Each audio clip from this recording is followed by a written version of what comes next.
3년 전 한 번의 변고로 도련님은 쓰러진 뒤 다시는 일어나지 못했습니다. 수많은 명의를 불러들였지만 모두 손을 놓았고 집안은 끝을 기다리는 처지에 놓였습니다. 그때 우연히 지나가던 거지 아이 하나가 문을 밀고 들어와 한번 훑어보더니 낮게 말했습니다. 이 병 내가 압니다. 아무도 믿지 않았지만 아이가 3번 침을 놓는 순간 평생 일어나지 못할 줄 알았던 도련님이 스스로 몸을 일으켰습니다. 그러나 그 순간은 기적이 아니라 오랫동안 묻혀있던 피의 빚이 되돌아오기 시작한 때였습니다. 그 모든 일이 벌어지던 때는 봄이 막 저물어가던 무렵이었습니다. 한양에서 한나절 거리에 있는 고을, 평온하던 저작거리 한복판에 자리한 진기 비단전의 붉은 소술 대문이 반쯤 닫혀 있었습니다. 문 위에 걸린 금빛 현판은 며칠째 이어진 음침한 비에 젖어 점점 빛을 잃어가고 있었지요. 마치 이 집 주인의 처지처럼 한때의 위세가 서서히 쓰러져 가는 듯 했습니다. 안채 큰 방 안으로 들어서면 짙은 탕약 냄새와 향 연기가 한데 뒤섞여 숨이 막힐 지경이었지요. 정교하게 조각된 퇴약 위에는 20을 갓 넘긴 젊은 남자가 누워 있었습니다. 얼굴은 한지처럼 창백한데 두 볼에만 이상한 홍조가 올라와 있었지요. 그가 바로 진기 비단전의 도련님 심재헌이었습니다. 고을에서 손꼽히는 부잣집 외아들로 용모도 준수하고 촉망받던 수재였지요.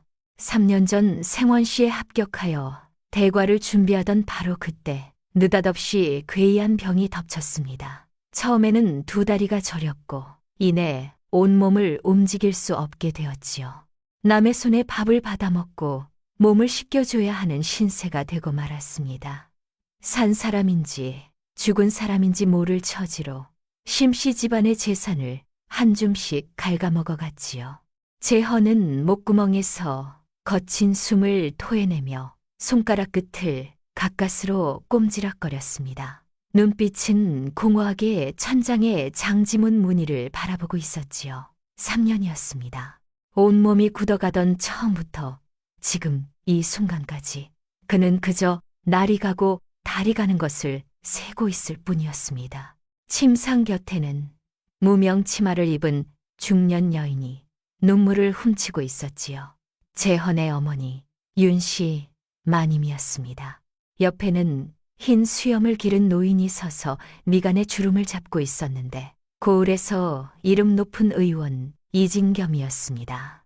이진겸 의원이 한숨을 내쉬며 말했습니다. 마님, 소인의 무능함이 아니옵니다. 도련님의 병은 풍비도 아니고 허증도 아니옵니다. 맥이 어지럽고 경락이 막혀 오장육부 어딘가에 무언가가 틀어박혀 있는 것처럼 보이지요.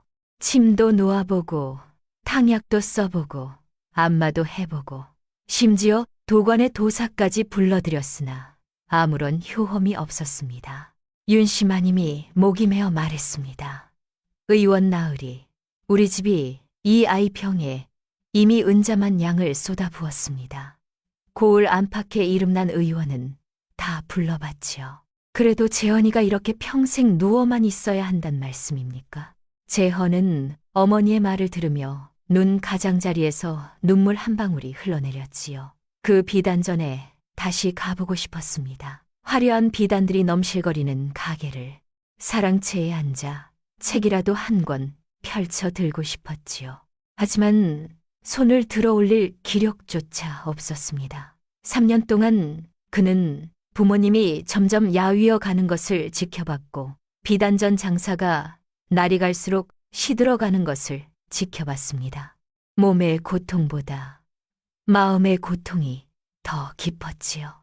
바로 그때였습니다. 대청마루에 걸린 대나무 발이 바깥에서 누군가에 의해 확 젖혀지더니 비 그친 뒤에 서늘하고 축축한 공기가 방 안으로 훅 밀려들었습니다. 사람들이 고개를 돌렸지요. 문 앞에 10세쯤 되어 보이는 어린 거지 하나가 서 있었습니다.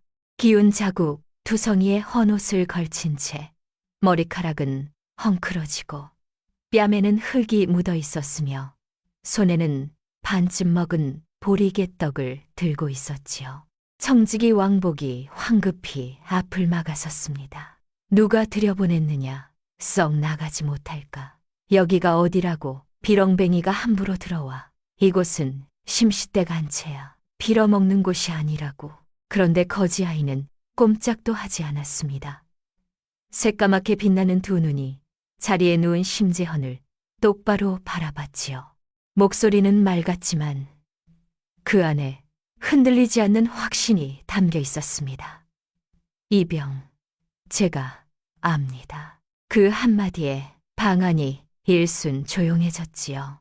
윤심아님이 울음을 멈추었고 이진겸 의원이 어이없다는 듯 실소를 흘렸으며 왕복은 기가 막혀 수염이 곤두섰습니다. 어디서 굴러먹는 거지 아이가.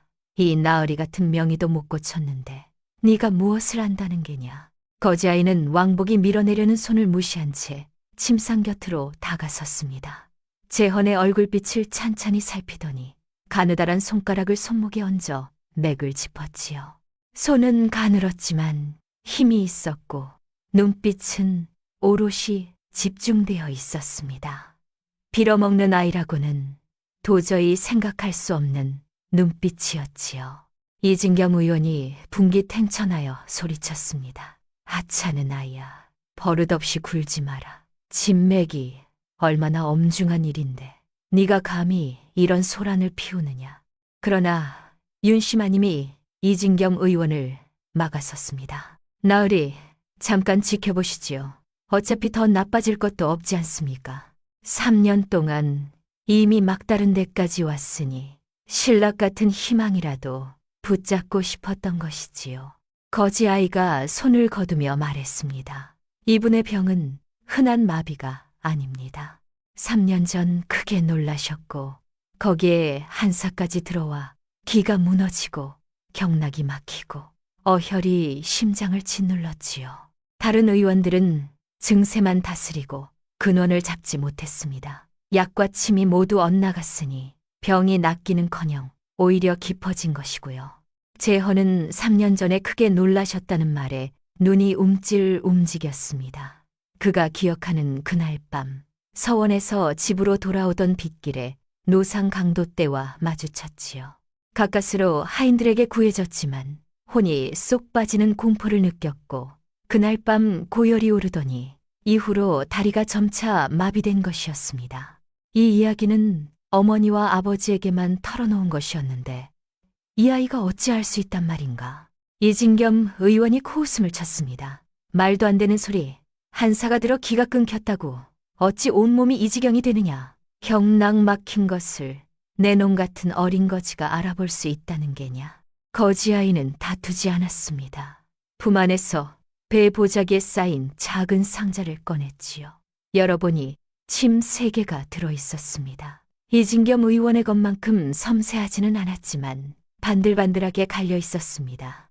침 3개만 놓으면 도련님이 그 자리에서 일어나실 겁니다. 거지 아이가 말했습니다. 이진겸 의원이 노기를 띠며 물었지요. 3개로 효험이 없으면 어찌하려느냐. 거지 아이가 윤심아님을 바라보았습니다.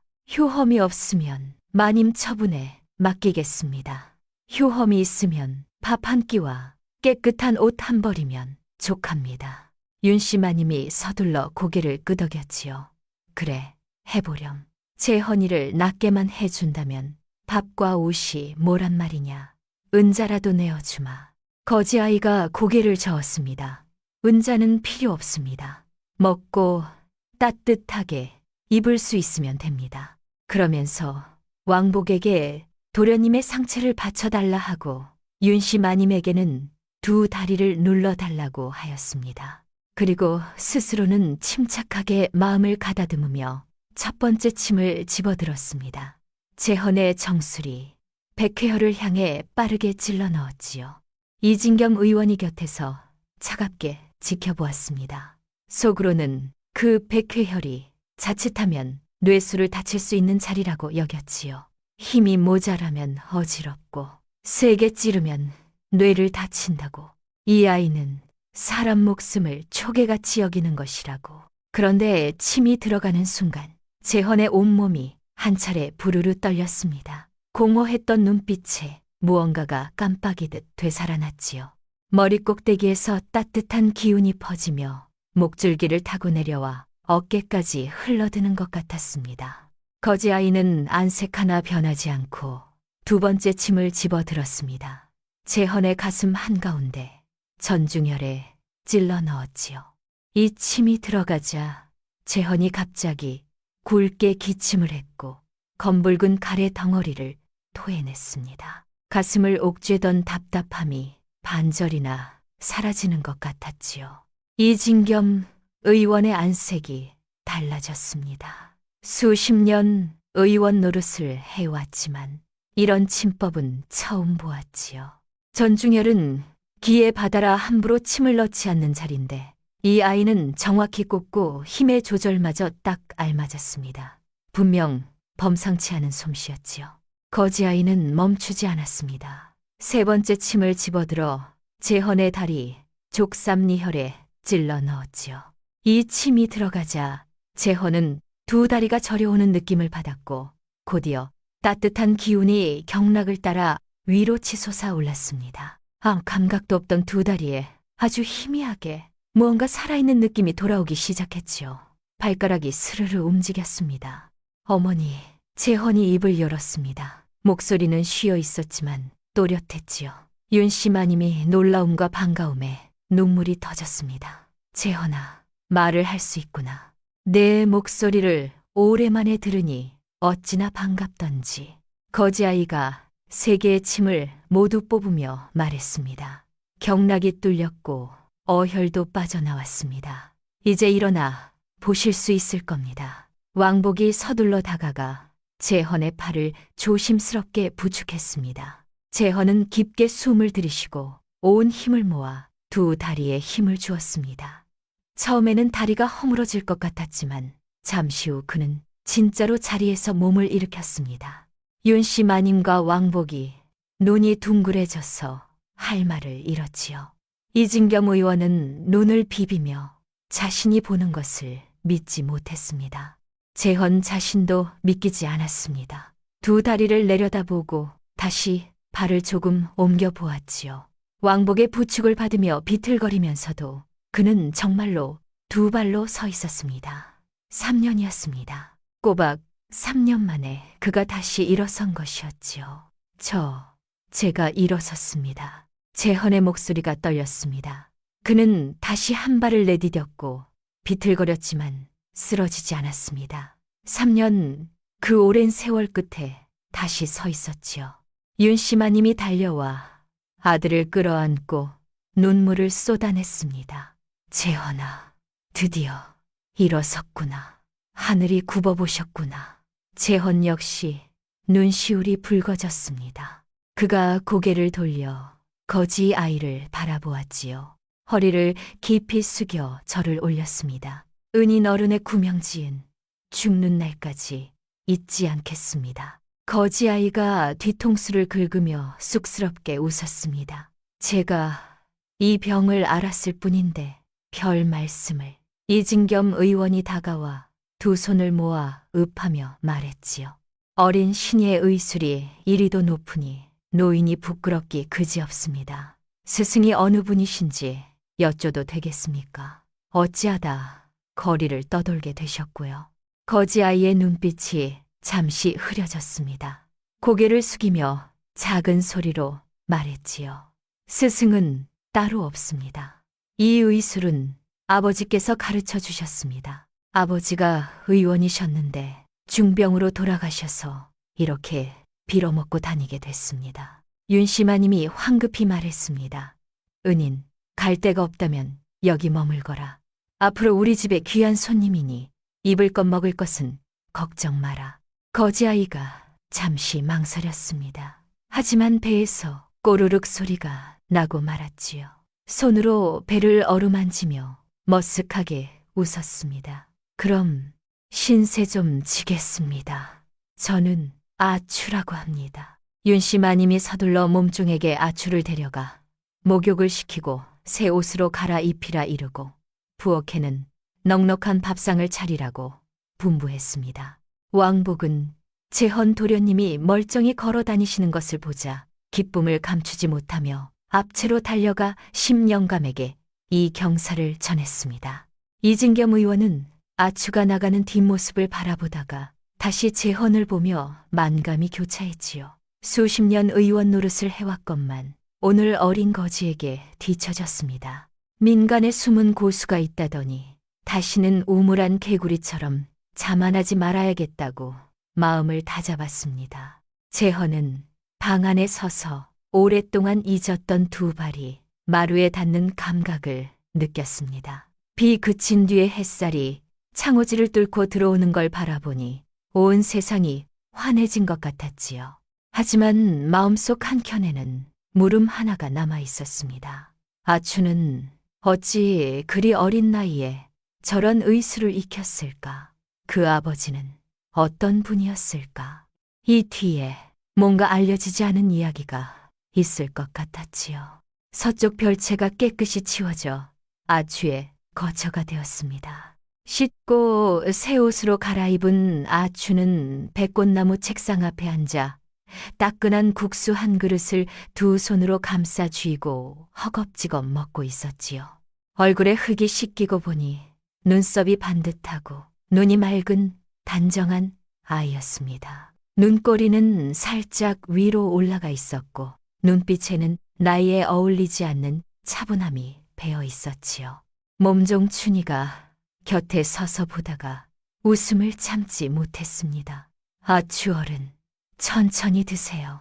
부엌에 얼마든지 있는데 아무도 뺏어가지 않아요. 아추가 어물어물 대답하며 그릇을 다 비우고 국물까지 마셨습니다.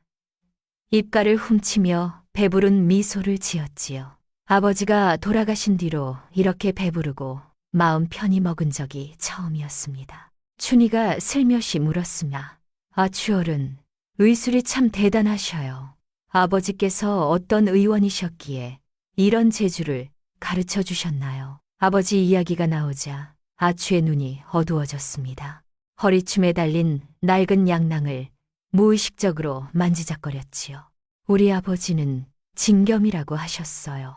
아추가 나직이 말했습니다. 목소리에 그리움이 묻어났지요. 아추의 아버지 진겸은 젊은 시절 내의원에서 일했습니다. 성품이 강직하고 아첨을 모르는 분이라 권세 있는 자들과 어울리지 못하고 결국 모함을 받아 내의원에서 쫓겨났지요. 이후 고을밖 돌고개 마을에 작은 약방을 차리고 기생당이라 이름 붙였습니다. 진겸은 의술이 뛰어났고 마음씨도 고왔습니다. 가난한 백성에게는 한 푼도 받지 않았지요. 팔도 이웃마을 사람들이 모두 그를 진 신이라고 불렀습니다. 아추는 어릴 때부터 아버지를 따라 약방에서 자랐습니다. 눈으로 보고 귀로 들으며 또 아버지의 가르침을 받아 5살 때 이미 약초 100가지를 알아봤고 10살 때는 혼자서 침을 놓을 수 있었지요. 아버지는 늘 말씀하셨습니다. 의자인심이란 귀천을 가리지 않는 것이다. 한 목숨을 살릴 수 있다면 그것이 가장 큰 공덕이니라. 그런데 이런 훌륭한 의원이 3년 전 청천벽력 같은 변을 당하고 말았습니다. 고을의 토호 장서방이 패거리를 이끌고 기생당으로 들이닥쳤지요.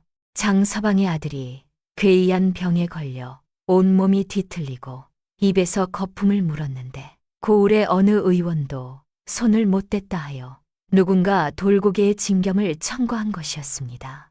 진겸이 장서방 아들의 맥을 찬찬히 짚어보니 이것은 병이 아니라 독이었습니다. 그것도 오랫동안 조금씩 먹여온 만성독이었지요. 제대로 낫자면 오랜 시간 조리를 해야 한다고 진겸이 사실대로 알렸습니다. 장서방은 믿지 않았습니다. 시골 의원 주제에 감히 나를 우롱하느냐 하며 발로 약장을 걷어찼지요. 사흘 안에 내 아들이 낫지 않으면 이 기생당을 박살내고 너를 개밥으로 만들어주겠다며 패거리를 끌고 돌아갔습니다. 진겸은 그 뒤로 매일 장서방 아들에게 약을 보내어 정성껏 조리시켰습니다. 그러나 사흘째 되던 밤, 장서방 아들이 급작스레 숨을 거두었지요. 장서방은 비통에 잠겨 진겸이 의술이 부족하여 제 아들을 죽였다고 우겼습니다. 패거리를 이끌고 다시 기생당에 들이닥쳐 부수고 약을 뒤엎고 진겸을 포박하여 매질을 퍼부었지요. 장서방은 돈으로 관할을 매수하여 진겸을 옥에 가두었습니다. 옥안에서 진겸은 사람답지 않은 대우를 받았습니다. 얻어맞고 음식도 끊겼지요. 아추는 그때 겨우 10살이었는데 옥 앞을 맴돌며 울고 애원했지만 아무도 거들떠보지 않았습니다. 진겸이 옥에 갇힌 지 1회째 되던 날, 정체를 알 수 없는 검은 옷을 입은 사람이 몰래 약과 먹을 것을 들여보냈습니다. 그러면서 말했지요. 선생, 장서방 아들은 선생이 죽인 게 아니요. 원수를 진 누군가에게 독을 먹었던 것이요. 장서방이 선생을 모함하는 것은 선생 손에 있는 의서를 오래전부터 탐냈기 때문이요. 진겸은 이 말을 듣고 기가 막히고 분했습니다. 그의 손에는 집안 대대로 내려온 의서 한 권이 있었지요. 온갖 난치병의 치법이 기록된 진씨 집안의 가보였습니다. 장서방이 그 의서를 탐내어 아들의 죽음을 빌미로 자신을 잡아넣은 것이었습니다. 검은 옷 사람이 다시 말했습니다. 어서 탈출하십시오. 더 있으면 늦습니다. 그러나 진겸은 이미 기력이 다해 있었습니다. 여러 날의 주리와 매질로 몸이 만신창이가 된 채 도망칠 힘이 없었지요. 그는 품속에서 의서를 꺼내 검은 옷 사람에게 건네었습니다. 은혜는 고맙소만 나는 이미 틀렸소. 이 의서를 내 딸 아추에게 전해주시오. 아이가 의술을 닦아 후일 백성을 위해 쓸 수 있도록. 그리고 아추에게 전해주시오. 내 원수는 갚으려 하지 말고 제 목숨이나 잘 부지하라고. 검은 옷 사람이 의서를 받아 고개를 끄덕이고 사라졌습니다. 이튿날 진겸은 옥중에서 억울하게 숨을 거두었지요. 아추는 아버지의 죽음을 전해 듣고 하늘이 무너지는 것 같았습니다. 원수를 갚고 싶었지만 혼자 힘으로는 장서방의 상대가 되지 못했지요. 기생당은 장서방에게 빼앗겨 노름판이 되었고 아추는 갈 곳을 잃어 거리를 떠돌며 빌어먹는 신세가 되었습니다. 그 세월 동안 아추는 아버지의 말을 가슴 깊이 새기며 빌어먹으면서도 의서를 파고들었습니다. 의술은 날이 갈수록 깊어졌지요. 재헌의 병을 알아볼 수 있었던 것도 의서에 비슷한 사례가 적혀 있었기 때문이었습니다. 3년 전 크게 놀라 기가 끊기고 경락이 막혔다는 것을 의서 덕분에 단번에 짚어낼 수 있었지요. 그리고 아추는 어렴풋이 기억하는 장면이 있었습니다. 그날 밤 기생당 창가에서 말을 탄 젊은 양반이 약방 앞을 지나가는 것을 보았지요. 하인들이 뒤를 따르고 있었습니다. 그런데 얼마 지나지 않아 싸우는 소리와 살려달라는 소리가 들렸습니다. 나중에 알고 보니 그 젊은 양반이 재헌이었고 강도떼를 만났다는 것을 알게 되었지요. 아추는 그 강도들이 장서방이 부리는 건달들과 한통속이 아닐까 늘 의심하고 있었습니다. 장서방은 평소에도 지역 건달들을 끼고 고을에서 온갖 못된 짓을 저질렀으니까요. 그렇군요. 춘희가 눈물을 글썽이며 말했습니다. 아추어른, 정말 기구한 사연이시네요. 그 장서방이라는 자, 너무하는 것 아닌가요? 아추는 눈가에 눈물을 훔치며 눈빛을 굳혔습니다. 아버지는 억울하게 돌아가셨어요. 반드시 증거를 찾아 아버지의 억울함을 풀고 기생당을 되찾을 겁니다. 바로 그때 문 밖에서 발소리가 들리더니 재헌과 윤씨 마님이 들어왔습니다. 재헌은 이미 옥빛 도포로 갈아입어 있었는데 얼굴이 아직 창백하긴 해도 기색이 한결 나아 보였고 걸음도 훨씬 안정되어 있었지요. 아추 어른, 음식이 입에 맞으십니까? 윤씨 마님이 온화하게 물었습니다. 아추가 자리에서 일어나며 고개를 끄덕였지요. 마님, 배려해 주셔서 감사합니다. 잘 먹었습니다.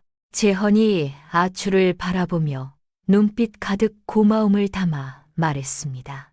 아추 어른, 오늘의 은혜는 평생 갚아 나갈 것입니다. 방금 춘희에게 들었는데 아버지 어른께서도 의원이셨다지요. 자세한 이야기를 들을 수 있겠습니까? 아추는 잠시 망설이다가 결국 재헌과 윤시마님 앞에 아버지의 사연을 하나도 빠짐없이 털어놓았습니다. 다 듣고 난 재헌과 윤시마님은 분노로 몸이 떨렸습니다. 너무하는 것도 정도가 있다. 그 장서방이라는 자 정말 무도하구나. 윤시마님이 오들오들 떨며 말했습니다. 아추 어른, 걱정 말게. 우리 심시집이 반드시 원통함을 풀어드리겠네. 재헌도 고개를 끄덕이며 단호하게 말했습니다. 아추, 어른 아버지의 억울함을 우리가 꼭 씻어드리겠습니다. 장서방 같은 토호를 더 이상 내버려 둘 수는 없습니다. 재헌은 3년 전 그날 밤을 떠올렸습니다. 그 강도들의 몸놀림이 보통 건달 같지 않았지요. 더구나 그들은 그의 돈을 빼앗아 가지도 않고 그와 하인들만 때려 쓰러뜨렸습니다. 지금 생각해보면 그 강도들의 목적은 강도질이 아니라 그를 죽이려는 것이었을지도 모릅니다. 재헌의 아버지 심영감은 고을에서 이름난 부상으로 사람됨이 올고다 가난한 백성을 즐겨 도왔고 장서방의 횡포를 수차례 관아에 고발하기도 했습니다. 장서방이 그 일을 앙심으로 여겨 심씨 가문에 보복하려 했을 가능성이 컸지요. 재헌을 재기불능으로 만들어 심씨 집안이 서서히 무너지는 것을 즐기려 한 것이 아니었을까. 실제로 3년 동안 심씨 가문은 재헌의 치료비로 재산을 탕진했고 비단전 장사도 날이 갈수록 기울었으니 장서방의 속셈이 절반은 이루어진 셈이었지요. 아추 어른, 재헌이 아추를 바라보며 진지하게 말했습니다. 당신이 의심하시는 것처럼 그날 강도들이 장서방이 부린 자들이라면 그 자는 당신 아버지만 해친 것이 아니라 저까지 해친 셈입니다. 함께 손을 잡아 그자의 정체를 밝혀냅시다. 재헌이 고개를 끄덕였습니다. 맞는 말씀입니다. 장서방이 저지른 죄가 이것만이 아닐 텐데 반드시 확실한 증거를 잡아야 법으로 다스릴 수 있습니다. 윤씨마님이 말했습니다. 재헌아, 너 몸이 이제 막 나은 참이니 서두르지 마라. 조용히 살피며 증거를 모아야 한다. 장서방이 이 고을에서 세력을 부리는 게 만만치 않으니 함부로 움직이면 안 된다. 바로 그때 청지기 왕복이 급한 걸음으로 들어왔습니다. 안색이 좋지 않았지요. 영감 마님, 도련님. 바깥에 이진겸 의원의 제자라고 하는 사람이 찾아와서 급히 뵐 일이 있다고 합니다. 재헌이 미간을 좁혔습니다. 이진겸 의원의 제자라. 무슨 일로? 왕복이 말했습니다. 이진겸 의원께서 집에 돌아가신 후 아추 어른의 의술이 너무도 대단하시다는 생각을 떨치지 못하시어 제자를 보내 아추 어른을 스승으로 모시고 침법을 배우겠다 하신다 하옵니다. 사람들이 모두 어안이 벙벙해졌습니다. 이진겸 의원은 이 고을에서 이름 높은 명의로 연세도 적지 않으신 분인데 그분의 제자가 열센 남짓한 거지 아이를 스승으로 모시겠다니 너무 의외였지요. 아추도 당황하며 말했습니다. 저는 그저 빌어먹는 사람인데 제가 어디서 감히 스승이 됩니까? 재헌이 빙그레 웃으며 말했지요.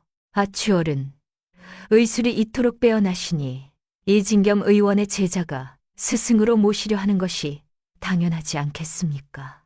사양하지 마십시오. 이것은 어른의 의술을 인정하는 것입니다. 윤시마님도 고개를 끄덕였습니다. 그러게요. 아추얼은 그냥 받아들이세요. 앞으로 이 집에 계시면 말동무도 생기는 것이고요. 아추가 잠시 망설이다 결국 고개를 끄덕였지요. 그럼 그러지요. 다만 저는 어리고 의술도 부족하오니 잘 가르쳐 드릴 수 있을지 모르겠습니다. 왕복이 웃으며 말했습니다. 아추, 어른이 너무 겸손하십니다. 이진겸 의원 제자분이 어른을 스승으로 모실 수 있으니 그분의 복이지요. 제가 들어오시라 하겠습니다. 얼마 지나지 않아 20 남짓한 젊은 남자가 왕복을 따라 들어왔습니다. 회색 두루마기에 작은 갓을 쓴 얼굴이 단정한 청년이었지요. 아추 앞에 서더니 깊이 허리를 굽혔습니다. 소생은 진명이라 합니다. 스승님께 침법을 배우고 싶어 찾아뵈었습니다. 아추가 허둥지둥 일어나며 말했습니다. 진명형, 일어나세요. 제가 어리니 스승이라 부르실 것은 없어요. 그냥 아추라 부르세요. 진명이 고집을 꺾지 않았습니다. 어른의 의술이 높으신데 소생이 진심으로 배우고 싶어 온 것입니다. 부디 받아주십시오. 진명의 진지한 눈빛을 보고 아추도 어쩔 수 없이 고개를 끄덕였습니다. 알겠습니다. 다만 아는 것이 한정되어 있으니 서로 배워나가도록 하지요. 진명이 크게 기뻐하며 말했습니다. 고맙습니다. 정성껏 배우겠습니다. 재헌은 이 광경을 바라보며 마음이 흐뭇했습니다. 아추가 자신의 목숨을 구해줬을 뿐 아니라 이진겸 의원 사제의 인정까지 받고 있으니 의술이 범상치 않음이 분명했지요. 그러나 동시에 장서방을 몰아낼 일이 쉽지 않다는 것도 알고 있었습니다. 장서방은 이 고을에서 수십 년 세력을 쌓아 관아 사람들과도 손을 잡고 있으니 증거를 잡는 것이 하늘의 별 따기였지요. 더구나 장서방 손에는 아버지 진겸의 의서가 들어가 있었습니다. 그 의서는 진씨 집안의 가보이자 귀한 의술의 보고인데 절대로 그 손에 두어서는 안 됩니다. 아추얼은 재헌이 아추를 바라보며 진지하게 말했습니다. 아버지의 누명을 풀고 의서를 찾으려면 한 발 한 발 신중하게 움직여야 합니다. 내일부터 왕복에게 장서방의 행적을 몰래 살피게 하고 증거를 모을 것입니다. 어른께서는 이 집에서 편히 쉬며 의술을 더 갈고 닦으십시오. 언제 쓰임이 있을지 모릅니다. 아추가 고개를 끄덕였습니다. 네, 도련님, 말씀대로 하겠습니다. 도련님, 도와주셔서 고맙습니다. 재헌이 빙그레 웃었습니다. 감사할 것 없습니다. 우리는 서로 돕는 것이지요. 장서방이 당신 아버지만 해친 것이 아니라 저도 해쳤으니 목표가 같은 겁니다. 윤씨 마님이 말했습니다. 좋아요. 재헌아, 너 몸이 갓 나은 참이니 이 일은 서두르면 안 된다. 우선 몰래 살피고 증거를 모으자. 장서방이 이 고을에서 새가 크니 괜히 자극했다간 큰 코 다친다. 바로 그때 왕복이 황급히 들어왔는데 안색이 어두워 있었습니다. 영감 마님 도련님, 바깥에 이진겸 의원 제자분이라고. 아, 맞아요. 진명 형도 어서 앉으세요. 재헌이 진명을 향해 고개를 끄덕이며 말했습니다. 시간이 늦었으니 오늘은 다들 쉬도록 하지요. 진명 형은 내일 다시 와서 아추 어른에게 배우도록 하시고 진명과 아추가 각자 거처로 돌아갔습니다. 재헌은 뜰 안에 서서 저녁 노을을 바라보았습니다. 3년 전만 해도 혈기방장하게 앞날을 꿈꾸던 수재였는데 그 벼락 같은 화가 모든 것을 바꾸어 놓았지요. 지금은 나았지만 더 큰 싸움 앞에 서 있었습니다. 그러나 두렵지 않았습니다. 곁에는 가족이 있고 아추라는 든든한 동료가 생겼으며 진명과 이진겸 의원도 있었으니까요. 힘을 모으면 반드시 해낼 수 있다고 믿었습니다. 다만 마음 한켠에는 여전히 물음 하나가 남아 있었지요. 옥중에서 아버지 진겸에게 약과 먹을 것을 들여보내고 의서를 전했다는 그 검은 옷의 사람, 그게 대체 누구였을까? 진겸과 어떤 인연이 있었을까? 그 의문이 씨앗처럼 마음속에 심어져 있었습니다. 모든 것을 풀려면 먼저 장서방을 살피는 것부터 시작해야 했지요. 날이 동트기도 전에 심씨댁 뒷문이 조용히 열렸습니다. 왕복이 무명 바지 저고리로 갈아입고 얼굴에 그을음을 묻히고는 보퉁이를 들고 골목으로 몸을 숨겼습니다. 재헌의 분부대로 장서방의 죄증을 캐러 나선 것이었지요. 장서방에게는 세 군데 근거지가 있었습니다. 고을 남쪽의 노름판 기생당, 서쪽의 주막 취선루, 그리고 고을 북쪽의 집이었는데 그곳의 패거리와 남에게 보여선 안 되는 것들을 숨겨놓았다고 했지요. 왕복은 우선 노름판부터 들어가 보기로 했습니다. 사람들이 뒤섞여 있으니 어쩌면 쓸만한 이야기를 들을 수 있을지도 몰랐으니까요. 노름판은 밤새 시끌시끌했고 문을 들어서자마자 지독한 담배 연기와 술 냄새가 코를 찔렀습니다. 왕복은 등을 잔뜩 웅크리고 구경꾼 늙은이처럼 돌아다녔지요. 노름판 한켠에서는 사람들이 돈을 건 채 판을 벌이고 있었습니다. 얼굴에 살이 가득 오른 건장한 사내가 돈을 따고는 판을 탕탕 치며 으스댔지요. 왕복은 그 사내가 장서방의 으뜸 하수인 별명이 검은소라는 자임을 알아보았습니다. 검은소 형, 역시 대단하십니다요. 옆에 있던 자가 살갑게 아첨을 떨었습니다. 3년 전 그 일도 형님이 하신 거라면서요. 심씨댁 도련님 두 다리를 완전히 망가뜨려 놓았다고요. 왕복의 가슴이 철렁 내려앉았습니다.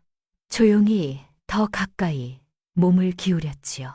검은 소가 잘난 척하며 코웃음을 쳤습니다. 그게 뭐 대수라고.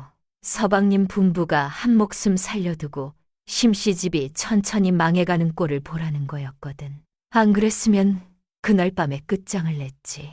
서방님은 왜 당장 죽이지 않으셨대요? 누군가 궁금하다는 듯 물었습니다. 멍청한 소리 하지 마라. 검은 소가 술을 꿀꺽 들이켰습니다. 심영감이 예전에 관아에다 서방님을 고발했잖아. 서방님이 그 보복을 하신 거지. 아들이 쓰러져 누워있는 꼴을 보는 게 죽이는 것보다 더 못된 것이 아니냐고. 그리고 그 진 약방 사건도 서방님이 편히 기생당을 차지하자면 심씨집과 관아가 서로 엮여 있어야 하셨거든. 왕복은 들으면 들을수록 등골이 오싹했습니다. 재헌 도련님이 3년 내내 꼼짝 못하신 것이 정말로 장서방이 꾸민 보복이었고 거기에 진겸의 억울한 죽음까지 연결되어 있었던 것이지요. 더 들으려고 다가가던 순간 검은 소가 갑자기 고개를 돌려 시선이 딱 마주쳤습니다. 검은 소가 날카롭게 훑어보며 말했지요. 이 늙은이, 아까부터 여기서 뭘 기웃거리는 거야? 왕복이 당황하여 얼른 웃음을 지으며 말했습니다. 별 말씀을, 그냥 구경이나 하려고요. 구경? 검은 소가 위아래로 살피더니 미심쩍은 눈빛을 던졌지요. 낯짝이 낯설다. 혹시 딴 노름판 첩자 아냐? 옆에 있던 패거리들도 둘러싸며 무섭게 노려봤습니다. 왕복은 더 이상 버틸 수 없다고 생각하며 몸을 돌려 빠져나가려 했습니다. 그러나 검은 소가 팔을 낚아채더니 말했습니다. 도망을 치려고 그렇게 쉬울 줄 알아? 덮쳐라. 패거리들이 왕복을 바닥에 깔아뭉갰습니다. 이곳이 장서방 구역인데 몰래 기웃거렸다는 이유로 패대기를 치는 것이었지요. 왕복은 속에 있는 것이라곤 동전 몇 채과 굳어빠진 보리떡뿐이었습니다. 간첩도 뭣도 아닌 게 확인되었지만 검은 소는 눈을 부라리며 말했습니다. 우리 구역에서 몰래 엿들었으면 그냥 보낼 수는 없지. 본보기를 보여줘야 하거든. 눈짓을 하자 한 패거리가 몽둥이를 집어들더니 왕복의 다리를 세게 내려쳤습니다. 왕복이 비명을 질렀지요. 뼈에서 쪼개지는 듯한 통증이 왔습니다. 다리뼈가 부러진 것이었지요. 하지만 이를 꽉 물고 자신이 심시댁 사람이라는 것을 발설하지 않았고 재헌의 계획도 입 밖에 내지 않았습니다. 저놈 내다 버려라. 구경 와서 재수없게 검은 소가 짜증스레 말했습니다. 패거리들이 왕복을 질질 끌어다 노름판 뒷문 골목에 내팽개쳤습니다. 왕복은 차가운 땅바닥에 쓰러진 채 온몸이 떨렸지만 소리를 지르지 못했습니다. 장서방 사람들이 달려올까봐 두려웠지요. 들은 소식을 어서 재헌 도련님께 전해야 한다는 것만 생각했습니다. 같은 시각 심시댁 앞마당에서는 아추가 허수아비를 세워놓고 침 놓기를 연습하고 있었습니다. 허수아비에는 침이 가득 꽂혀 있었고 솜씨가 막힘없이 정확했지요. 진명이 곁에서 유심히 지켜보며 때때로 이것저것 물었습니다. 며칠 지내다 보니 진명은 아추의 의술을 날이 갈수록 더 깊이 공경하게 되었고 배움도 부지런히 이어갔지요. 재헌이 탕약 한 그릇을 들고 다가왔습니다. 아추얼은 부엌에 시켜 달여온 보약입니다. 매일 침 연습에 심신을 쏟으시니 보해야지요.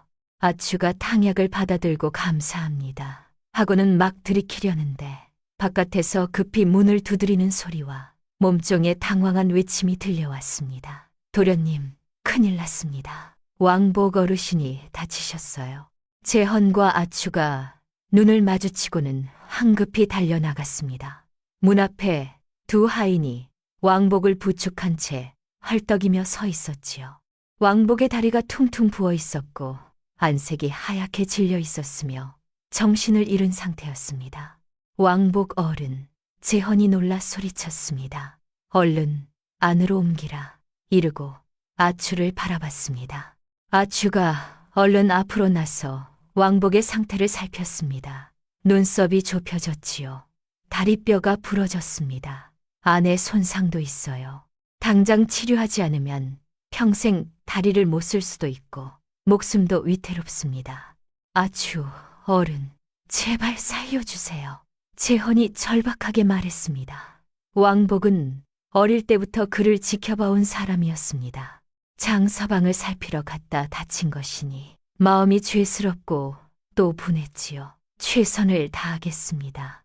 아추가 고개를 끄덕이며 진명을 돌아봤습니다. 진명형, 제 약상자를 가져오시고 독주와 깨끗한 배, 그리고 침을 준비해 주세요. 진명이 얼른 대답하고 종종 걸음으로 달려갔습니다. 윤씨 마님도 이진겸 의원을 부르러 사람을 보냈지요.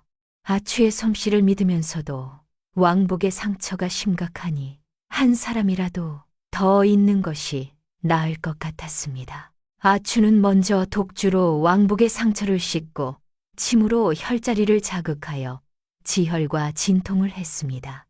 왕복이 천천히 눈을 떴지요.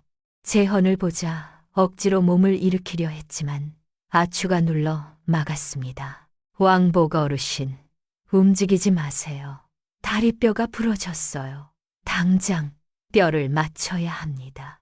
도련님, 왕복의 목소리가 가늘게 떨렸습니다. 제가 중요한 말을 들었습니다. 장서방, 3년 전 그 일이 그자가 꾸민 것이 맞았습니다. 검은 소라는 자가 직접 입으로 말하는 것을 들었어요. 재헌이 고개를 끄덕이며 눈이 붉어졌습니다. 왕복, 알았습니다. 당신이 다 알아오셨네요. 걱정 말고 어서 치료를 받으세요. 반드시 원수를 갚을 것입니다. 아추가 깊게 숨을 들이쉬고 마음을 가다듬더니 왕복의 부러진 다리를 두 손으로 감쌌습니다. 자리를 잡은 뒤 단번에 힘을 주었지요. 뚝 소리가 났습니다. 뼈가 맞아 들어갔지요. 왕복이 통증으로 크게 소리치다 다시 정신을 잃었습니다. 아추는 재빨리 배로 다리를 고정하고 큰 혈자리 여럿의 침을 놓아 기혈이 돌아오도록 도왔습니다. 바로 그때 이진겸 의원이 급히 달려왔습니다. 왕복의 상태를 보고 아추가 처치한 것을 살피더니 절로 고개를 끄덕였지요. 아추어른, 뼈 맞추는 솜씨가 정말 뛰어나군요. 이건 노인도 배우기 어려운 것인데 이진겸 의원이 왕복에 맥을 짚으며 말했습니다. 성명은 건졌네요. 화려라는 처방을 쓸 테니 때에 맞춰 드시게 하면 한 달 안에 걸을 수 있을 것입니다. 이진겸 의원이 처방을 쓰며 말했습니다. 쓰면서 진명에게 건네 약방에 가서 좋은 약재로 지어오라 했지요. 값은 내가 낸다고 했습니다. 진명이 처방을 받아 얼른 달려나갔습니다. 윤씨 마님이 이진겸 의원에게 고마움을 전했지요. 이진겸 의원이 한숨을 내쉬었습니다. 장서방이 나쁜 짓을 하는 것을 저도 오래전부터 알았는데 힘이 없어 드러내지 못했습니다. 이제 재헌 도련님이 낫고 아추어른처럼 비범한 분이 도와주시니 저도 힘을 보태고 싶습니다. 재헌이 마음이 뿌듯하여 말했습니다. 이진겸 의원, 도와주신다니 정말 든든합니다. 장서방의 세력이 커서 더 많은 힘이 필요했습니다. 이진겸 의원이 고개를 끄덕이더니 말했지요. 제가 아는 것이 있습니다. 3년 전 진겸 선생이 옥에 갇혀 억울하게 돌아가셨을 때 저도 살려달라고 청원을 넣으러 관아에 갔다가 쫓겨났지요. 나중에 몰래 알아보니 고을 원님이 장서방에게 뇌물을 받았기에 법을 굽혔다는 것을 알게 됐습니다. 그리고 또 한 가지, 이진겸 의원이 이어 말했습니다. 저와 친분이 있는 내의원 의관이 있는데 그분이 장서방 아들을 진료한 적이 있다고 했습니다. 증세가 천계음이라는 독약 때문이었다고요. 이 독은 효과가 천천히 나타나 발견하기 어렵고 주로 세도가 집안에서 쓰이는 희귀한 것이라 했습니다. 장서방 아들은 서울에서 누군가에게 원수를 진 것 같고 그쪽에서 독을 쓴 것으로 보인다 했지요. 진겸 선생이 그 아이를 죽인 것이 아니라 이미 독이 깊이 들어있었던 것입니다. 아추가 이 이야기를 듣고 눈이 빛났습니다. 아버지의 의서에도 그런 독이 기록되어 있었지요. 풀기가 매우 복잡해서 아버지가 온 힘을 다했어도 살리기 어려웠을 것입니다. 장서방이 일부러 아버지에게 죄를 뒤집어 씌운 것이 분명합니다. 그렇습니다. 이진겸 의원이 말했지요. 장서방이 처음부터 아들 죽음을 핑계로 진겸 선생을 제거하고 기생당과 의서를 빼앗으려 했던 것입니다. 더구나 장서방이 요즘 서울의 어느 나으리와 가깝게 지낸다는 소문도 들었습니다. 그 나으리 권세가 하늘을 찌르는지라 장서방이 그 힘을 믿고 이 고을에서 멋대로 한다는 것이지요. 재헌이 미간을 좁혔습니다. 서울의 나으리라면 더 골치 아픈 일이네요. 배후가 그렇게 크다면 몰아내기가 더 어려울 텐데 꼭 그렇지는 않습니다. 이진겸 의원이 말했지요. 그 나으리가 세력은 크지만 원수도 많습니다. 게다가 장서방과 어울리는 것은 오로지 돈 때문이지요. 둘이 손잡은 증거를 잡아 사헌부에 올리면 나으리라도 감히 장서방을 공공연히 두둔하지는 못할 것입니다. 아추가 말했습니다. 그런데 장서방이 그리 약삭빠른데 증거를 어디 숨겨뒀을지 찾기가 쉽지 않겠지요. 이진겸 의원이 잠깐 생각하더니 말했습니다. 장서방에게 오충이라는 신복이 있는데 그자가 장부를 맡고 있지요. 돈 관리를 다 합니다. 그자는 사람이 겁쟁이에 욕심이 많기로 소문났습니다. 그 자를 돌려 세울 수 있으면 증거도 잡을 수 있을 것입니다. 오충을 돌려 세운다고요? 재헌이 고개를 끄덕이다가 물었습니다. 장서방 곁에서 오래 있던 자인데 어떻게 등을 돌리게 하지요? 방법이 있습니다. 아추가 불쑥 말했습니다. 오충의 어머니가 오래전부터 중병을 앓고 있는데 고을 어느 의원도 낫게 못했다 들었습니다. 아버지의 의서에 그 병의 치법이 기록되어 있어요. 제가 어머니를 낫게 해드릴 수 있습니다. 그러면 이치로 설득하고 정으로 움직여 오충이 도와줄 수도 있을 것입니다. 모두의 눈이 밝아졌습니다. 윤시마님이 말했지요. 아추월은 이 일은 당신에게 부탁드려야겠군요. 약재가 필요하면 우리 집에서 다 되겠습니다. 아추가 고개를 끄덕였습니다. 희귀한 약재가 몇 가지 필요한데 구하기 어렵고 값도 비쌉니다. 재헌이 말했습니다. 걱정 마세요. 구해지는 것이라면 얼마가 들어도 괜찮습니다. 사람을 보내 알아보지요. 이어지는 며칠 동안 재헌은 사방에 사람을 풀어 수소문하여 결국 한 약재 상인에게서 귀한 약재를 손에 넣었습니다. 아추는 곧바로 약을 짓기 시작했고 진명을 데리고 몰래 오충의 집을 찾아갔지요. 오충의 집은 고울한 가난한 동네에 있었는데 집이 낡아 허름했습니다. 그의 어머니는 방에 누워 얼굴이 노리끼리하고 숨이 겨우 붙어 있었지요. 오충은 느닷없이 찾아온 아추와 진명을 경계하며 말했습니다. 당신들은 누구요? 무슨 일로 왔소? 아추가 말했습니다. 오충어른, 저희는 어머님 병을 고쳐드리려 왔습니다. 오래 낫지 않으신다 들었는데 제가 치료해 드릴 수 있습니다. 오충이 눈살을 찌푸렸습니다. 내가 당신들을 모르는데 왜 도와주려 하오? 무슨 속셈이 있는 것 아니오? 있습니다. 아추가 솔직하게 말했지요. 장서방의 죄를 드러내 주시길 바랍니다. 장서방이 너무 많은 나쁜 짓을 저질렀습니다. 당신도 그 곁에 있었으니 언제 화가 튈지 모릅니다. 지금 도와주시면 어머님을 살릴 수 있고 당신도 후일을 도모할 수 있습니다. 오충의 안색이 굳어졌습니다. 무슨 헛소리오. 서방님이 나를 잘 대해주셨는데 내가 배신할 수는 없소. 아추가 냉정하게 말했습니다. 잘 대해준다고요? 장서방은 당신을 이용할 뿐입니다. 나쁜 일이 드러나면 제일 먼저 당신을 쳐낼 것입니다. 그때는 어머님을 살리지도 못하고 당신 목숨도 위태로워질 것이에요. 오충은 잠자코 있었습니다. 속으로 아추의 말이 맞다는 것을 알고 있었지요. 장서방이 무섭고 잔인한 자라는 것을 수십 년 곁에서 지켜봐 왔으니까요. 이때 방 안의 어머니가 기침을 하며 숨이 가빠졌습니다. 아추가 말했지요. 오충어른, 어머님 상태가 많이 나쁩니다. 더 늦으면 정말 돌이킬 수 없어요. 저는 지금 당장 치료를 시작할 수 있습니다. 낫지 않으면 저희는 그냥 돌아가겠습니다. 아무 말도 안 하겠습니다. 오충은 어머니의 괴로운 얼굴을 바라보다가 결국 이를 악물었습니다. 알겠소. 한번 믿어보겠소.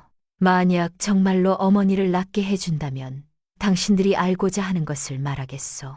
아추가 고개를 끄덕이고 즉시 치료에 들어갔습니다. 먼저 침으로 혈자리를 자극해 통증을 가라앉히고 미리 지어온 탕약을 먹였지요. 신기하게도 한식경이 채 지나기 전에 오충 어머니의 얼굴에 생기가 돌더니 눈을 떴습니다. 아들, 오충. 어머니가 힘없이 말했습니다. 오충아, 뭔가 좀 나아진 것 같다. 그렇게 아프지 않구나. 오충이 기쁨과 감격이 뒤섞인 눈물을 흘리며 두 손을 꼭 잡았습니다. 어머니, 그러고는 아추를 돌아보며 눈빛 가득 고마움을 담아 말했지요. 정말 신혜이시군요. 약속 지키겠습니다. 원하시는 대로 말씀드리겠소. 오충이 긴 숨을 들이쉬고 입을 열었습니다. 장서방이 서울 나으리와 주고받은 편지와 장부가 고을 북쪽댁 사랑방에 있습니다. 그 방에 감춰진 공간이 있는데 열쇠는 그 어른이 항상 차고 다니는 폐물 속에 있지요. 진겸 선생의 억울한 죽음에 관련된 기록은 노름판 지하에 숨겨져 있는데 그곳에는 말을 듣지 않는 백성을 가둬놓기도 합니다. 그리고 한 가지 더, 오충이 덧붙였습니다. 장서방이 얼마 전에 의서 한 권을 손에 넣어 보물처럼 여기며 침방에 두었습니다. 조만간 그 의서를 서울 나으리에게 바쳐 더 큰 힘을 얻으려 한다고요. 아추가 의서 이야기를 듣자 눈빛이 단호해졌습니다. 서둘러야 합니다. 장서방의 음모가 이루어지기 전에 재헌은 소식을 전해 듣고 모두를 불러 모아 의논했습니다. 이진겸 의원이 말했지요. 장서방 북쪽 댁은 경비가 삼엄하여 함부로 들어갈 수 없습니다. 이렇게 하지요. 오늘 밤 저와 진명이 장서방에게 가 진료를 해주는 척하며 주의를 끌겠습니다. 그 사이 아추 어른과 재헌 도련님이 사랑방으로 잠입하여 증거와 의서를 찾으세요. 재헌이 고개를 끄덕였습니다. 장서방이 요즘 부스럼이 나서 고생한다지요. 이진겸 의원이 찾아가면 반드시 맞아드릴 겁니다. 아추가 말했습니다. 사랑방에 들어가면 빠르게 증거와 의서를 찾겠습니다. 그런 다음 북쪽 댁 바깥 버드나무 아래에서 만나기로 하지요. 윤씨마님이 염려하며 말했습니다. 부디 조심하거라. 장서방 패거리가 모두 사납다. 위험한 일이 생기면 절대 혼자 버티려 하지 말고. 재헌이 말했습니다. 어머니, 걱정 마세요. 조심할 것입니다. 그날 밤 어둠이 깔리고 달도 없었습니다. 이진겸 의원이 진명을 데리고 약상자를 들고 장서방 북쪽 댁에 나타났지요. 문 앞 하수인이 가로막았습니다. 누구요? 왜 왔소? 이진겸 의원이 말했습니다. 저는 고을의 이진겸 의원입니다. 서방님께서 부스럼으로 고생하신다 들어 진료차 왔습니다. 하수인들은 이진겸 의원 이름을 알고 있어 소홀히 대하지 못했습니다. 얼른 안으로 들어가 알렸지요. 잠시 후 검은 소가 나왔습니다. 이진겸 의원을 훑어보며 말했습니다. 나으리께서 불편하시긴 한데 의원들을 여러 명 불러도 다 못 고쳤소. 당신이 와도 마찬가지일 것 같은데. 이진겸 의원이 웃으며 말했지요. 걱정 마시오. 제가 온 이상 고쳐드릴 수 있습니다. 검은 소가 반신반의하며 안으로 데려갔습니다. 장서방이 사랑채에 앉아 몸을 벅벅 긁으며 짜증을 부리고 있었지요. 이진겸 의원을 보더니 퉁명스럽게 말했습니다. 이진겸이라고. 어서 봐라. 못 고치면 네 의원 간판을 뽑아버리겠다. 이진겸 의원이 다가가 찬찬히 살피며 말했습니다. 서방님, 습진입니다. 몸 안에 습기가 너무 쌓여 음식이 맞지 않아 생긴 것입니다. 제가 탕약을 드리고 침도 놓겠으니 사흘 안에 낫게 해드리겠습니다. 그는 일부러 동작을 느리게 하며 시간을 끌었습니다. 진명에게 처방을 받아 적게 하고 약을 다리러 보냈지요. 아추와 재헌이 사랑방을 살필 시간을 벌어주기 위해서였습니다. 그 사이 아추와 재헌은 어둠을 틈타 뒤채 담장을 넘어 들어갔습니다. 아추는 거리를 떠돌며 담장을 넘는 솜씨가 익숙해져 있었지요. 재헌도 젊었을 때 무예를 익혀두었던 덕에 어렵지 않게 넘었습니다. 두 사람이 사랑방에 들어서니 안이 칠흑같이 어두웠습니다. 아추가 품에서 부싯돌을 꺼내 등잔불을 켰습니다. 방 안이 꽤 호사스럽게 꾸며져 있었고 책장에는 책들이 가득했으며 벽에는 글씨와 그림이 걸려 있었지요. 감춰진 공간이 책장 뒤에 있을 것입니다. 재헌이 말했습니다. 오충이 알려준 대로 책장을 더듬기 시작했지요. 아추는 방 안 곳곳을 살피다가 자물쇠가 채워진 서랍을 발견했습니다. 머리에 꽂은 비녀를 빼어 조심스럽게 작업을 하자 딸깍 소리와 함께 서랍이 열렸지요.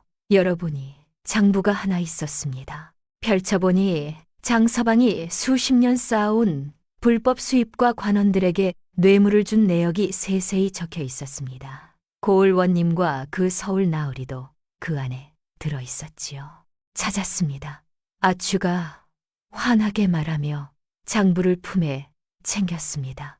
이때 재헌이 책장 한쪽 귀퉁이를 눌렀더니 딸깍 소리가 나며 책장이 천천히 열렸습니다. 그 뒤에 감춰진 공간이 나타났지요. 재헌이 속에 있는 상자를 열어보니 편지 묶음 하나와 의서 한 권이 들어 있었습니다. 편지는 장서방과 서울 나으리가 주고받은 것으로 어떻게 돈을 거두어 들이고 백성을 짓밟는가 하는 내용이 빽빽이 적혀 있었지요. 그리고 그 의서는 겉표지가 달아 있었지만 진시 의서라는 글자가 또렷이 보였습니다. 아버지 진겸의 가부 의서였습니다. 잘 됐습니다. 재원이 흥분하여 말했습니다. 편지와 의서를 품 안에 넣었지요. 바로 그때 바깥에서 발소리가 들리더니 누군가 소리를 질렀습니다. 거기 누가 있느냐? 아추와 재원의 안색이 굳었습니다. 들킨 것이었지요. 재원이 얼른 편지와 의서를 품에 단단히 눌렀습니다. 빨리 나갑시다. 두 사람이 막 창호를 통해 빠져나가려는데 사랑방 문이 발로 차여 열렸습니다. 팩거리가 쏟아져 들어왔지요. 맨 앞에 선 것이 검은 소였습니다. 이놈들 뭐야? 서방님, 방에 몰래 들어오다니 다 잡아라. 패거리들이 한꺼번에 달려들었습니다. 재헌이 허리에 찼던 칼을 빼 아추를 감싸며 막아섰지요. 오랫동안 무예를 쉬었지만 몸이 기억하는 것인지 칼을 쓰는 솜씨가 아직 남아있었습니다. 한동안 여러 패거리를 막아냈지요. 아추도 가만히 있지 않았습니다. 품에서 침 여럿을 꺼내 혼잡한 틈에 패거리들의 혈자리를 찔렀지요. 찔린 자들은 온몸에 힘이 빠지며 주저앉아 버렸습니다. 그러나 패거리 수가 너무 많았습니다. 재헌이 점점 기운이 달렸지요. 검은 소가 재헌을 알아보더니 크게 웃으며 말했습니다. 아이고, 심씨댁 도련님 아니오. 누워 계시다더니 어떻게 일어나셨어? 소문이 거짓이었군. 그러면서 쇠몽둥이를 휘두르며 달려들었습니다. 재헌이 피했지만 몽둥이가 팔을 스쳤고 아파서 이를 갈았습니다. 아추가 이 광경을 보고 마음이 조급해졌습니다. 품에서 침 여럿을 꺼내 검은 소의 눈 쪽을 향해 힘껏 날렸습니다. 검은 소가 미처 피하지 못하고 침이 어깨에 박혔습니다. 비명을 지르며 뒷걸음질 쳤지요. 얼른 가요. 아추가 재헌의 손을 잡아당겨 창호 밖으로 뛰어내렸습니다. 검은 소가 분을 이기지 못하며 소리쳤습니다. 쫓아가, 저놈들 잡아라. 패거리들이 뒤를 따라 쏟아져 나왔지요. 아추와 재헌은 전력으로 달렸습니다. 버드나무 쪽으로 향하면서도 재헌의 팔에서는 피가 멈추지 않았고 기력도 줄어들었습니다. 도련님, 괜찮으세요? 아추가 걱정스레 물었습니다. 괜찮습니다. 어서 가요. 재헌이 이를 물고 달렸습니다. 바로 그때 앞에서 말발굽 소리가 들리더니 이진겸 의원과 진명의 목소리가 났습니다. 도련님, 아추어른 여기입니다. 이진겸 의원과 진명이 약속대로 버드나무 아래서 기다리고 있었던 것이지요. 말까지 준비해 두었습니다. 서둘러 올라타세요. 이진겸 의원이 외쳤습니다. 아추와 재헌이 얼른 말 위에 올랐습니다. 이진겸 의원이 말체를 휘두르자 말이 심씨댁 쪽으로 질주했지요. 검은 소와 패거리들이 버드나무까지 쫓아왔지만 멀어지는 말발굽 소리만 들릴 뿐이었습니다. 분을 사기며 발을 구를 뿐이었지요. 심씨댁으로 돌아오자 윤씨마님이 재헌이 다친 것을 보고 가슴이 무너질 것 같았습니다. 얼른 아추에게 치료를 맡겼지요. 아추가 조심스럽게 상처를 씻고 침으로 지혈과 진통을 한 뒤 약초를 발랐습니다. 재헌이, 도련님, 어머니가 왜 그리 어리석게 아추 어른 대신 칼을 맞으셨어요? 재헌이 씩 웃으며 말했습니다. 어머니, 아추 어른이 저의 목숨을 살려준 은인입니다. 제가 지켜드리는 것이 당연하지요. 괜찮아요. 걱정 마세요. 아추가 묵묵히 치료를 이어가면서 눈에 눈물이 고였습니다. 자기 탓에 다쳤다는 자책이 들었지요.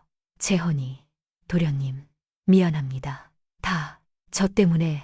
재헌이 고개를 저었습니다. 당신 탓이 아닙니다. 우리는 이미 증거를 손에 넣었고 장서방도 얼마 남지 않았습니다. 이것은 가치 있는 일이었어요. 이진겸 의원이 말했습니다. 도련님, 안심하세요. 상처가 깊기는 해도 요긴한 곳은 다치지 않았습니다. 잘 조리하면 곧 나을 것입니다. 이진겸 의원과 아추가 한밤 동안 재헌을 돌봤습니다. 날이 밝아오자 재헌의 상태가 안정되었지요.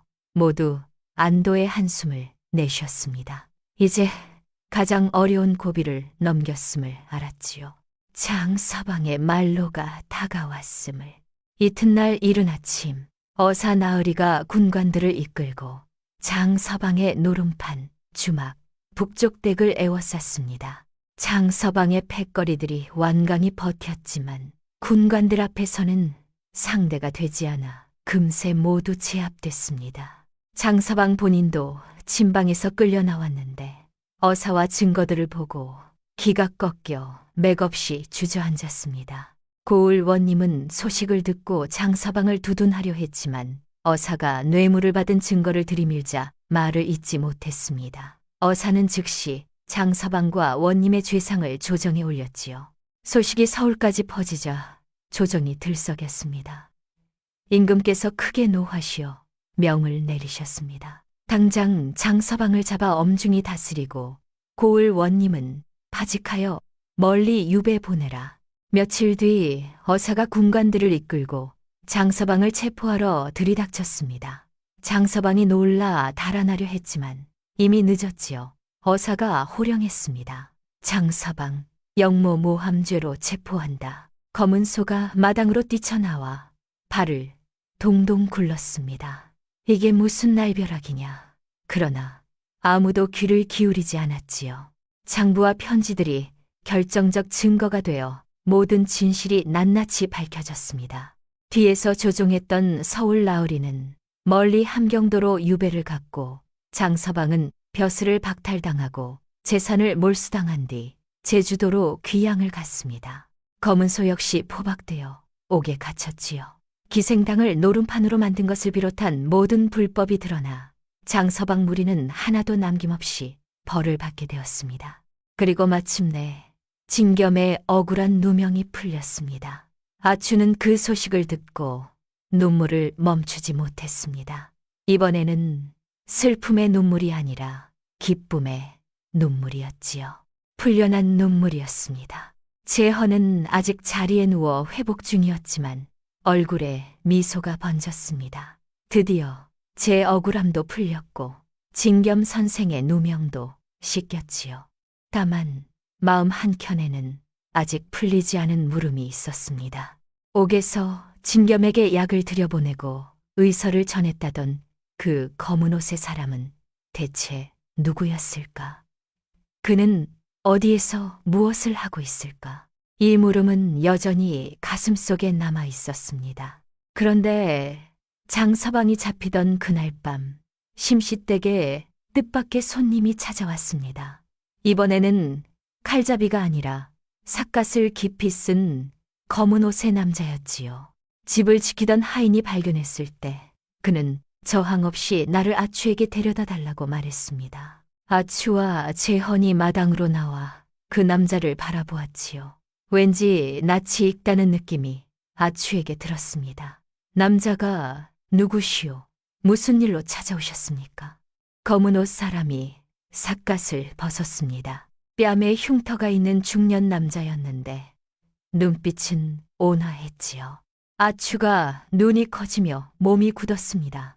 당신 그날 아버지께 약을 넣어드린 분 아닙니까? 중년 남자가 고개를 끄덕였습니다. 목소리가 쉬어 있었습니다. 그렇습니다. 저는 경풍이라 합니다. 당신 아버지의 오랜 지인입니다. 아버지의 지인. 아추가 어리둥절하여 물었습니다. 아버지와 어떤 사이셨습니까?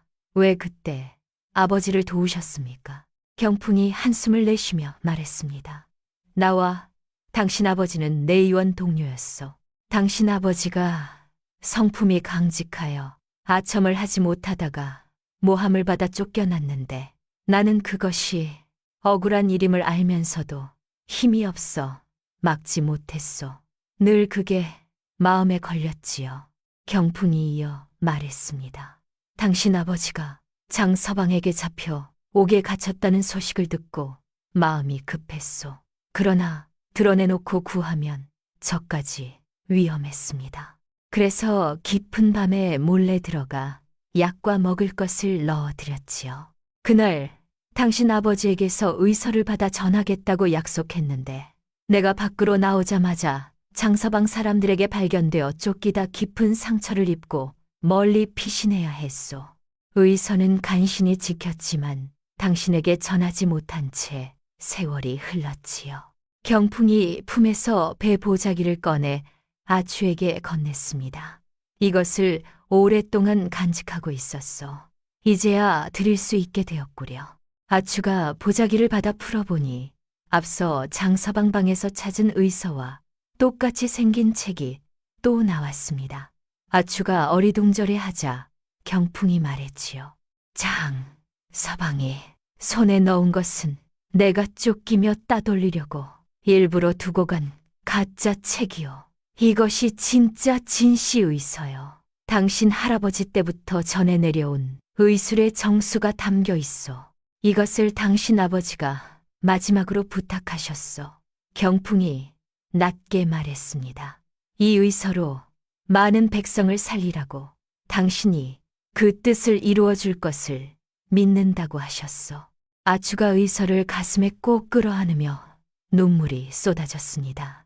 아버지, 이제 드디어 의서를 찾았어요. 편히 가세요.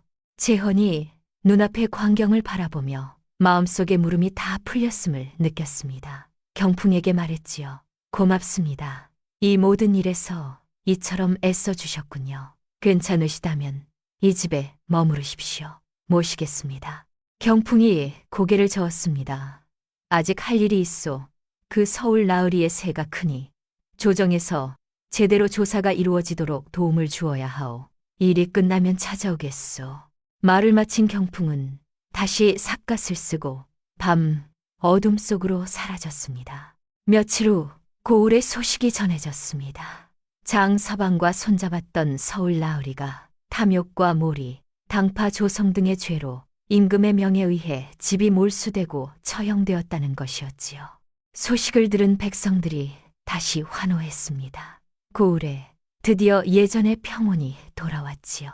재헌은 아추의 보살핌 아래 몸이 완전히 낫자 다시 책을 들었습니다. 과거를 보고 공명을 세워야 백성을 더 잘 지키고 싶은 사람을 보호할 수 있다는 것을 뼈저리게 알았기 때문이지요. 아추는 심시댁과 이진겸 의원의 도움 아래 기생당을 되찾았습니다. 집을 다시 손질하고 성실한 약방 일꾼들을 들여 다시 문을 열었지요. 개업하는 날 재헌, 윤심아님, 이진겸 의원, 진명, 왕복이 모두 와서 축하해 주었고 동네 사람들도 구름같이 몰려와 주었습니다. 기생당이 다시 문을 열자 아추는 아버지의 뜻을 이어받아 의자 인심, 불분귀천의 마음으로 백성들을 돌봤습니다. 의술이 뛰어나고 값도 낮았으며 가난한 이에게는 한 푼도 받지 않았지요. 금세 백성들의 사랑을 받아 모두 아추를 어린 신이라 불렀습니다. 진명은 아추 곁에서 부지런히 배우며 실력이 쑥쑥 늘었습니다. 이진겸 의원도 자주 기생당을 찾아 함께 의술을 논했지요. 두 사람은 나이를 잊은 벗이 되었습니다. 왕복의 다리 상처도 완전히 낫자 심시댁에 계속 남아 재헌을 도와 비단전을 돌봤습니다. 왕복의 손을 거치자 비단전 장사가 다시 살아나 예전보다 더 번창했습니다. 가을 과거가 열렸습니다. 재헌은 탄탄한 학식으로 무난히 생원 시험을 통과했지요. 소식이 고을에 전해지자 심시댁은 환해졌고 동네 사람들도 너도 나도 달려와 축하해 주었습니다. 윤심아님은 아들이 빛을 내고 기생당도 날로 잘 된다는 것이 흐뭇하여 미소가 끊이지 않았습니다. 어느 날 재헌이 기생당을 찾아갔습니다. 아추가 할머니 한 분에게 침을 놓아드리고 있었지요. 손놀림이 침착하고 세심했습니다. 햇살이 창호지를 뚫고 내리쬐어 아추의 얼굴을 환히 비추니 그 맑은 눈과 단정한 얼굴이 더욱 빛나 보였습니다. 아추 어른, 기생당이 날로 번창합니다. 재헌이 웃으며 말했지요. 아추가 고개를 들고 재헌을 보더니 빙그레 웃었습니다. 도련님, 생원 시험 합격을 축하드립니다.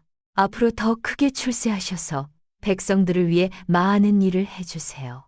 그렇게 할 생각입니다. 재헌이 고개를 끄덕였습니다. 내년에 서울에 올라가 대과를 볼 것입니다. 합격하면 이 고을에 돌아와 일하게 해달라고 청할 것입니다. 그러면 어른과 함께 이 고을 백성들을 위해 일할 수 있겠지요. 아추의 뺨이 살짝 붉어지며 고개를 숙였습니다. 진명이 곁에서 보다가 씩 웃으며 말했지요. 스승님, 도련님이 이리도 잘해주시는데 외면하시면 안 되지요. 아추가 진명을 흘겨보자 진명이 웃으며 달아났습니다. 재헌이 아추의 마음이 선하고 용기 있는 것을 바라보며 가슴이 벅찼습니다. 용기를 내어 말했지요. 아추 어른, 3년 전 어른이 제 목숨을 살려주었고 그 뒤 억울한 누명을 벗기는 데에도 함께 해주셨습니다. 저는 어른을 좋아합니다. 제 아내가 되어 주시겠습니까? 아추가 화들짝 고개를 들었고 눈에 놀라움이 가득했습니다. 이내 부끄러움으로 바뀌었지요. 재헌의 진심 어린 눈빛을 바라보다 고개를 끄덕였습니다. 작은 목소리로 말했습니다. 네, 그러겠습니다. 재헌이 뛸 듯이 기뻐하며 아추의 손을 덥석 잡았습니다. 아추 어른, 평생 잘 모시겠습니다. 반드시 지켜드리겠습니다. 윤씨 마님은 소식을 듣고 기쁨을 이기지 못하며 두 사람의 혼사를 준비하기 시작했지요. 반년 뒤 재헌은 대과에서 당당히 진사에 합격했습니다. 말씀하신 대로 이 고을에 돌아와 일하기를 청하여 고을 수령의 보좌로 부임하게 되었지요. 두 사람의 혼례는 고을 전체가 들썩이도록 성대하게 치러졌습니다. 기생당도 심시, 비단전도 홍등을 내걸고 온통 잔치집이 되었지요. 고을 백성들이 구름처럼 모여 함께 기뻐했습니다. 혼례 뒤 재헌은 부임지에서 성실하고 청렴하게 일하며 백성들을 위해 많은 일을 했습니다. 아추는 기생당을 운영하며 사방 백성들을 돌보았지요. 두 사람은 서로를 공경하며 사랑스럽게 살았습니다. 고을 사람들 모두가 부러워하는 사이였지요. 이진겸 의원은 아추와 재헌이 잘 자리를 잡고 진명의 의술도 날로 깊어지는 것을 보며 흐뭇했습니다. 기생당 운영을 진명에게 맡기고 자신은 사방을 돌며 더 많은 백성을 치료하기도 했지요.